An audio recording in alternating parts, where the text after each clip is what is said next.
Bonjour à tous, merci d'être là et ravi d'être avec vous. Je m'appelle Alexandre Malafaille, j'ai 54 ans. J'ai un parcours au départ de chef d'entreprise et d'entrepreneur et de cadre dirigeant dans des grands groupes. Et puis en 2008, j'ai décidé de changer de vie pour me consacrer à l'écriture de mes romans. J'en ai publié 5, notamment chez Plomb. Et vous savez, quand vous êtes écrivain, vous avez tendance à inventer des mondes, mais tout en écrivant, je me disais que c'était bien aussi d'essayer de changer le monde.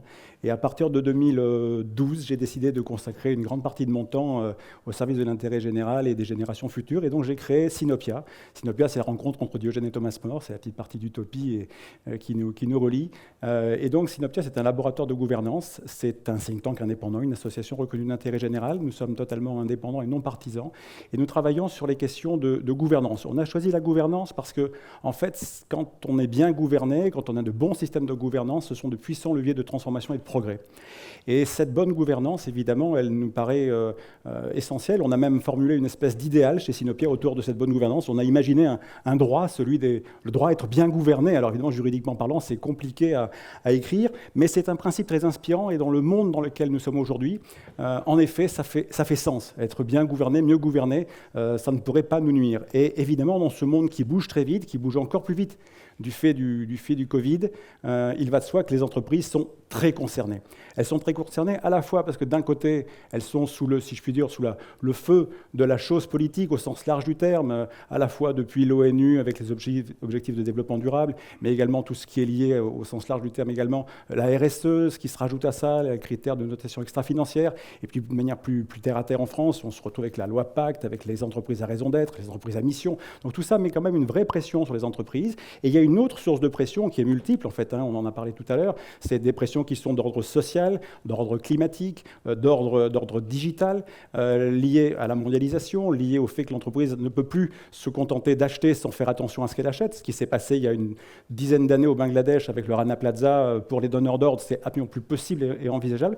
Donc tout ça fait qu'on est évidemment, pour les entreprises, face à de grands enjeux. Et puis il y en a un complémentaire qui est cet enjeu qu'on appelle autour des inégalités, qu'elles soient réelles ou perçues.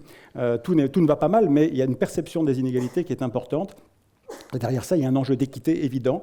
Et cet enjeu d'équité, en fait, avec Sinopia, on a voulu valider en 2018 comment il était reçu au niveau des entreprises. On a posé avec l'IFOP une question simple.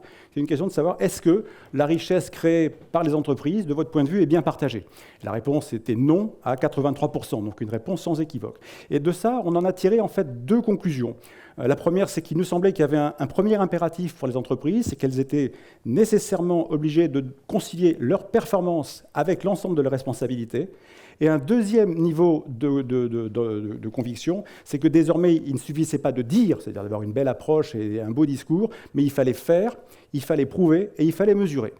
Et à partir de là, on s'est dit, bon, en 2018, qu'est-ce qu'on peut faire pour mesurer finalement la façon dont l'entreprise exerce sa performance et quel impact elle a sur ses parties prenantes. On a imaginé une première matrice dans le courant de l'année 2018, qu'on a présentée au premier forum de Paris sur la paix, qui a été voulu à l'époque par le président Macron, et on y était invité à participer. Et puis comme notre projet avait vocation à rendre le monde ou l'économie plus inclusive, eh bien nous avons été lauréats du premier forum de Paris sur la paix. Ça nous a donné évidemment un petit coup d'accélérateur. Et à partir de l'année 2019, on s'est vraiment mis en chantier avec un lab qu'on a constitué avec toute une série de parties prenantes compétentes sur le sujet, pour aboutir en 2020 à la création en dépit du confinement, on a bien travaillé, à la création d'un indice qu'on a appelé l'indice de la performance responsable de l'entreprise. Et en 2021, cet indice est en test auprès d'une petite dizaine d'entreprises, petites, moyennes et grandes, j'y reviendrai. Et si tout se passe bien, ce qui a l'air d'être le cas, en 2022, on devrait pouvoir en assurer un développement qui sera pour le coup commercial et visible, et vous serez bien sûr conviés à ce lancement. Donc cet indice, en fait, il a comme particularité d'abord d'être conçu comme un outil de pilotage pour le décideur. Car la plupart de ce qui existe aujourd'hui sur le marché, soit qui est pour les services achats, soit pour les services, on va dire les services communication, marketing, ou également pour les services financiers, pour les marchés financiers, tout ça, en fait, c'est souvent des outils qui sont complexes et qui comportent des batteries d'indicateurs pas possibles. Donc quand vous avez un tableau de bord avec 200 indicateurs, vous n'avez pas de tableau de bord. Nous, on a conçu notre indice autour de 24 indicateurs, pas plus, et qui vont couvrir en fait les 5 parties prenantes de l'entreprise qu'on a identifiées, c'est-à-dire les dirigeants, les actionnaires ou les sociétaires, si on est bien sûr dans une économie sociale et mutualiste, les collaborateurs, les fournisseurs, les clients, les consommateurs, et une dernière famille de parties prenantes qu'on a appelée population et territoire.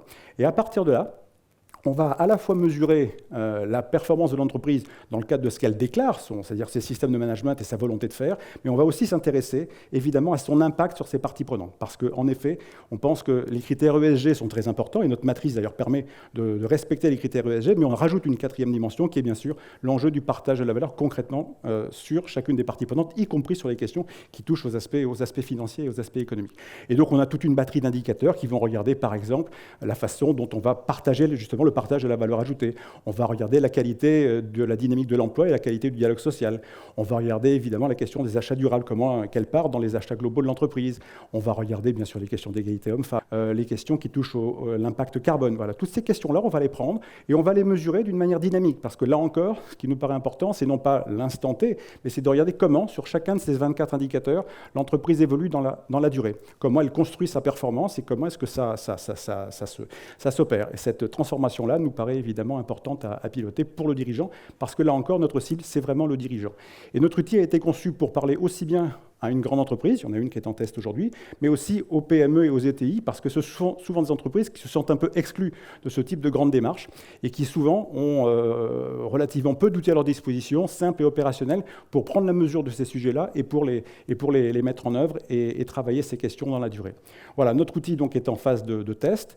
Nous sommes plutôt confiants par rapport à la suite. Maintenant, ce qu'il faut, c'est transformer l'essai des tests qui sont en cours, mais on est très optimiste. Et si tout se passe bien, donc début 2022, donc on pourra assurer le lancement de ce projet.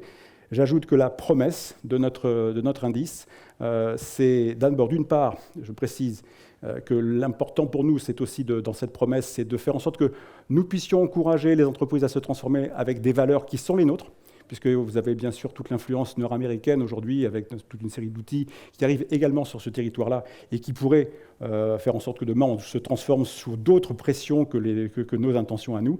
Et la deuxième promesse, bien sûr, c'est d'aider les entreprises à créer de la valeur et de faire en sorte qu'elle soit partagée de la manière la plus équitable. Je vous remercie.